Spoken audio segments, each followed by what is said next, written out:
በዚህ ቪዲዮ የምንመለከተው aptitude questions with answers part 8 ይሆናል። እስካሁን ድረስ ከፓርት 7 ድረስ ወደ 27 የሚሆኑ ጥያቄዎችን ለመስራት ሞክሬያለሁ።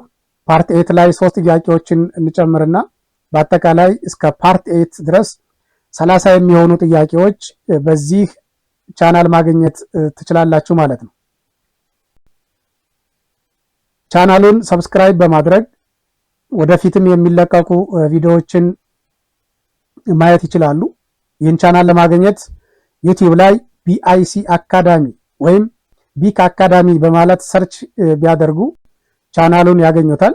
ሰብስክራይብ ያድርጉ፣ ተጨማሪ ቪዲዮዎችን ያገኙ፣ ራስዎን ያዘጋጁ፣ ለፈተና ይለፉ። Question number 28. It says that the divisor is 25 times the quotient and 5 times the remainder. If the quotient is 16, then divide the dividend is A 400, B 480, C 6400, D 6480. First, read the question very carefully and try to understand the question, and again try to answer the question by your own before you see the solutions that I provided. So, what is answer for this question? I hope you have tried it and you get the answer for the question. Let's see the solution for the question. There is a given here. Divisor is 25 times the quotient. That means divisor is equal to 25 times by the quotient. Again, the divisor is equal to 5 times the remainder. So divisor is again equal to 5 times the remainder. Quotient is given. Quotient is equal to 16. Then you are going to find out the dividend. You know that we have the dividend. When you divide the dividend by a certain divisor, there is a quotient, then there is a remainder. So to get the dividend, what you are going to do is that multiply the quotient by the divisor, then add the remainder. You get the number or that of the dividend. So you are given these elements. Quotient is 16. It is given. And divisor is equal to 25 times by the quotient. Divisor is equal to 25 times by the quotient. That means 25 times by 16, which is equal to 400, is the divisor. Again, you are given that 5 times the remainder is the divisor. 5 times the remainder is the divisor, or you are given that the divisor is equal to 5 times the remainder. From this, you can find out a value for the remainder, because 5 is given, and you know divisor means 25 times by 16, which is equal to 400. Then what you are going to find out is that of the remainder. To get the remainder, then simply divide the divisor by 5. That means again 400 over 5, which is equal to 80. You get here values, divisor, remainder, and of course quotient is already given. Then to get the number or that of the dividend, what you are going to do is that you have to multiply the divisor by the quotient and add on the product that of the remainder. So dividend is equal to, here 400 is the divisor and 16 is the quotient. You have to multiply the two, divisor times by the quotient, then plus 80 is the remainder. Add the remainder on this product, then at last you get a value which is equal to 6480, and choice D is the answer for this question. ጥያቄ 28 የሚለን ምንድነው? ዲቫይዘሩ የኮሸንቱን 25 ጊዜ ነው።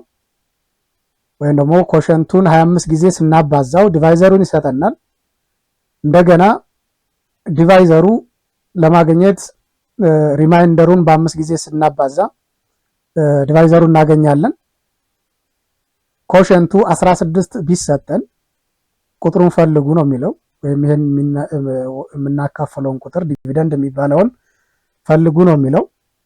ስለዚህ እዚህ ከተሰጡት ውስጥ የመጀመሪያው ኮሸንት 16 ተሰጥቶናል። ከዚህ ቀጥሎ ዲቫይዘር ስንት ብሎናል? 25 ሲባዛ በኮሸንት ብሎናል። ኮሸንቱ 16 ስለተሰጠን 25 በ16 ስናባዛው 400 እናገኛለን ማለት ነው ዲቫይዘሩ። again ምን ተሰጥቶናል? ዲቫይዘሩ መልሶ 5 ታይምስ ዘ ሪማይንደር ነው ብሎናል። 5 ታይምስ ዘ ሪማይንደር ነው ዲቫይዘሩ። ከዚህ ላይ 5 ራሱ የተሰጠ ቁጥር ነው። again ዲቫይዘሩን አግኝተናል 400።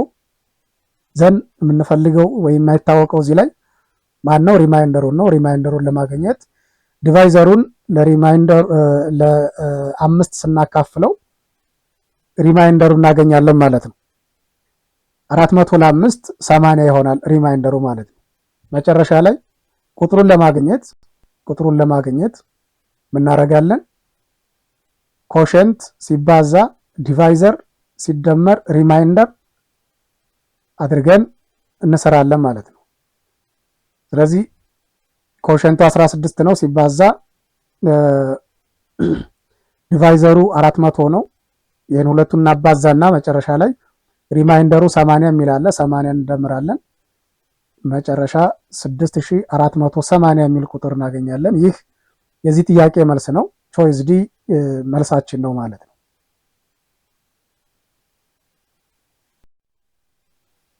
Question number 29, and it says a number when divided by the sum of 555 and 445 gives 2 times their difference as a quotient and 30 as the remainder. The number is A 1220, B 1250, C 22,030, D 220,030. Okay, as usual, try to read the question very carefully and try to understand the question well. And again, try to work out this question on a certain piece of paper. And again, find out the answer for the question. I hope you get the answer for this question. And what is the answer for this question? Good. Let's go to see the answer or the solution for this question. Okay. There is a number. Then we have to divide that. When we divide that number by the sum of 555 and 445, it gives 2 times their difference as a quotient. The quotient is equal to 2 times the difference of the two numbers. The difference of the two numbers, that means 555 minus 445 times by 2 is a quotient. And at last we get again 30 as a remainder. So you are going to find out the number. First, find the divisor, because you are just going to divide this number by the sum of the two numbers. The sum of the two numbers is 555 plus 445, which is equal to 1000. This is the divisor. Then again, quotient is 2 times the difference of the two numbers. 2 times by quotient is equal to 2 times by 555 minus 445. The difference of the two, that means 555 minus 445, you get 210. Then multiply the difference by 2, you get 220. So the quotient is 220. Again, you are given that of the remainder. The remainder is 30. So to get that number, what you are going to do is that multiply divisor by the quotient and add the remainder on the product. So the number is equal to divisor times by quotient plus the remainder. So 1000 times by 220 plus 30, it is equal to 220,030 is the number. So choice D is the answer for this question.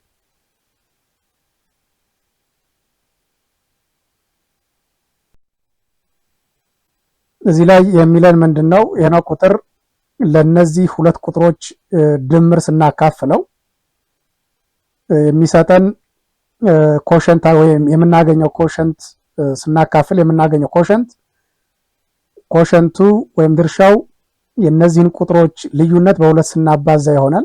እንደዚሁም መጨረሻ ላይ 30ን እንደ ሪማይንደር እናገኛለን። ይህ ኬዝ ባለበት ሁኔታ ቁጥሩን አግኙ ወይም ቁጥሩን ፈልጉን ነው የሚለን። የሆነ ቁጥር አለ የምናካፍለው ለማን ነው? ለሁለቱ እዚህ ላሉ ለሁለቱ ቁጥሮች ድምር ነው። ስለዚህ የሁለቱ ቁጥሮች ድምር ስንት ነው? 555 ደምር 445 1000 ነው ማለት ነው። ይሄ 1000 ምንድነው? ዲቫይዘር ነው ወይም አካፋይ ነው። ስለዚህ ያንን ቁጥር ለ1000 ስናካፍል ነው የሚለን ኮሸንቱ ምን ይሆናል? 2 ታይምስ ዜር ዲፈረንስ የምናገኘው ድርሻ ኮሸንት የሁለቱን ቁጥሮች ልዩነት በሁለት ስናባዛው የሚመጣውን ቁጥር ይሆናል ነው። ወይም ደግሞ የሁለቱን ቁጥሮች ልዩነት በሁለት ስናባዛ ኮሸንቱ እናገኛለን ነው የሚለን። ስለዚህ መጀመሪያ ዲቫይዘሩን አገኘን። ዘን ኮሸንቱ ስንት ነው እያለ ነው? ሁለት ሲባዛ የሁለቱ ቁጥሮች ልዩነት ኮሸንቱ ነው ወይም ከኮሸንቱ ጋር እኩል ይሆናል እያለ ነው። ሶ 555 ሲቀነስ 445 ሲባዛ በሁለት ወይም ሁለት ሲባዛ በ110 እኩል ይሆናል 220 ኮሸንታችን ነው። again ሪማይንደሩን ስንት ሰጥቶናል? 30 ሰጥቶናል። ስለዚህ ቁጥሩን ለማግኘት የምንጠቀመው ፎርሙላ ምንድነው? ቁጥራችን አለ፣ አካፋዩ አለ፣ ድርሻው አለ፣ ዘን ቀሪያችን አለ። ቁጥሩን ለማግኘት ድርሻ ሲባዛ በአካፋይ ሲደመር ቀሪ or the dividend is equal to divisor times by quotient plus remainder ይሆናል ማለት ነው። በዛ መሰረት እንደዚህ አድርገን 1000 ሲባዛ በ220 ሲደመር 30 ስናደርግ 220030 የሚል ቫልዩ እናገኛለን። መልሳችን ቾይስ ዲ ይሆናል ማለት ነው።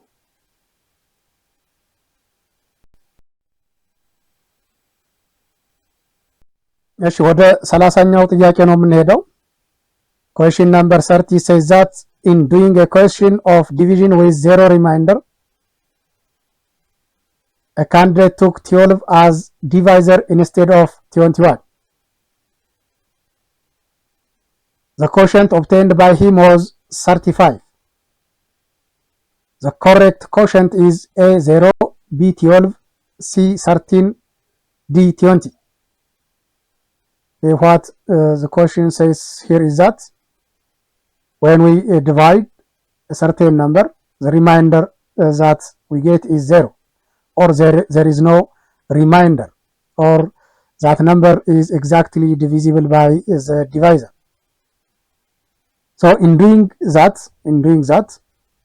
the candidate took mistakenly 12 as a divisor instead of 21. By mistake, he divided the number by 12, but was expected to divide that number by 21. So when he divides the number by 12, he gets a quotient 35. He gets the quotient 35. So what was the correct quotient? What was the correct quotient? We are going to find out the correct quotient. What is it? Is it A, B, C, or D? Again, try to work out this question by your own and try to find an answer for this question. Let's go to the solution. Now what is given is that you get the divisor and you get the quotient. The divisor that he took were 12 and the quotient he obtained is 35. And again, you are given that the remainder is 0. Then to get the number or the dividend is equal to divisor times by the quotient plus the remainder. Since the remainder is 0, simply multiply the quotient by the divisor. That means 12 times by 35, which is equal to 420. So the number is 420. So you have to divide 420 by the correct divisor. The correct divisor were 21. Divide 420 by 21. Then when you divide 420 by 21, you get 20 as a quotient. So the correct quotient is 20. So the answer for this question is choice D. እሺ እዚህ ላይ ሚለን ወይም የሚነግረን ምንድነው? የሆነን ቁጥር ስናካፍል ሪማይንደሩ 0 ነው ወይም ደግሞ በትክክል ለተካፋዩ የሚካፈል ቁጥር አለን። ይህንን ጥያቄ ሲሰራ አንድ ሰው በስተት አካፋዩ 21 የነበረውን 12 ብሎ ነው ያካፈለው። በስተት ነው ለ12 በስተት አካፈለው። ማካፈል የነበረበት ለማን ነው? ለ21 ነው። በዚህ ጊዜ ለ12 በስተት ያካፈለው ያገኘው ኮሸንት 35 ነው። ስለዚህ ትክክለኛውን ኮሸንት ፈልጉ ነው የሚለን። በመጀመሪያ ደረጃ ቁጥሩን እንፈልጋለን ከተሰጠን ቫሪያብል ማን ነው ቁጥሮች በመነሳት ሪማይንደሩ 0 ነው ብሎናል። ዘን አካፋያችን ያካፈልነው ያንን ቁጥር ለማን ነው? ለ12 ነው። በስተትም ቢሆን ለ12 አካፍለናል። ለ12 ስናካፍል again ኮሸንት 35 አግኝተናል። ሪማይንደሩ 0 ነው ብለናል። ስለዚህ ዲቪደንዱን ወይም ቁጥሩን ለማግኘት ኮሸንት ታይምስ ባይ ዘ ዲቫይዘር ፕላስ ሪማይንደር ነው። ሪማይንደሩ 0 ነው። ስለዚህ ኮሸንት ታይምስ ባይ ዘ ዲቫይዘር ቁጥሩን ይሰጠናል ማለት ነው። ኮሸንቱ ማን ነው? 35 ነው። ዲቫይዘሩ 12 ነው። ሁለቱን ስናባዛ 420 እናገኛለን። ይሄ ቁጥራችን ነው። ስለዚህ አሁን ቀጥሎ ትክክለኛውን ኮሸንት ለማግኘት ቁጥሩን ካገኘን ለማን እናካፍላለን? ለትክክለኛው አካፋይ እናካፍላለን ማለት ነው። 420ን ለትክክለኛው አካፋይ ማን ነው? 21 ነው። 420ን ለ21 ስናካፍል ማን እናገኛለን? 20 እናገኛለን ማለት ነው። በዚህ መልሳችን ቾይስ ዲ ይሆናል። እሺ ለዛሬ በዚህ ላይ ይብቃን። የቀጣይ እንደተባለው ሌሎች ተመሳሳይ ጥያቄዎችን ለማግኘት ከፈለጋችሁ ይህንን ቻናል ሰብስክራይብ ማድረጋችሁን አትርሱ። ሌሎች አዳዲስ ተመራቂ ተማሪዎች እንደዚሁም ሌሎች ስራ ፈላጊዎች ይህን ቻናል እንዳገኙት እንደዚህ አይነት ተመሳሳይ ጥያቄዎችን ኤክሰርሳይዝ እንዳደርጉና ራሳቸውን ለፈተና እንዳዘጋጁ ያግዛቸው ዘንድ ይህንን ቻናል ሼር አድርጉላቸው። ታንክ ዩ